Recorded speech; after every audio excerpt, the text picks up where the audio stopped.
What if the final episode of Breaking Bad was all a fantasy? Walter White's unstoppable. He's the brilliant Heisenberg whose ruthless plans can overcome any obstacle and defeat any enemy. He's the one who knocks. All of these statements are lies. We know they're not true because for all of his cunning and intelligence, Walter's most ingenious plans always lead him into greater disasters. Killing Tuco led him to Gus.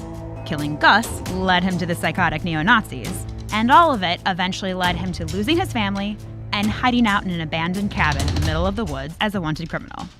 This is the lesson that Breaking Bad spent 6 years teaching us. That there are no perfect solutions. That every plan, no matter how brilliant, has consequences beyond what we can control. And yet in the final episode of the show, this ceased to be true. Every single thing Walt does goes right, without one negative consequence. And all of his plans work perfectly. And that's why it's likely, despite what creator Vince Gilligan has said to the contrary, that none of it ever happened. As the episode begins, Walter White, the most wanted criminal in America, is surrounded by police in a stolen car that he doesn't have the key to, and yet somehow he just drives away from all of it. He then travels over 2,000 miles from New Hampshire to Albuquerque in the same stolen car and wanders freely around his hometown, where he's more wanted than Bin Laden, and ties up every loose end in his life. He walks into Skylar's apartment, even though she's under close police surveillance, and finds closure with her.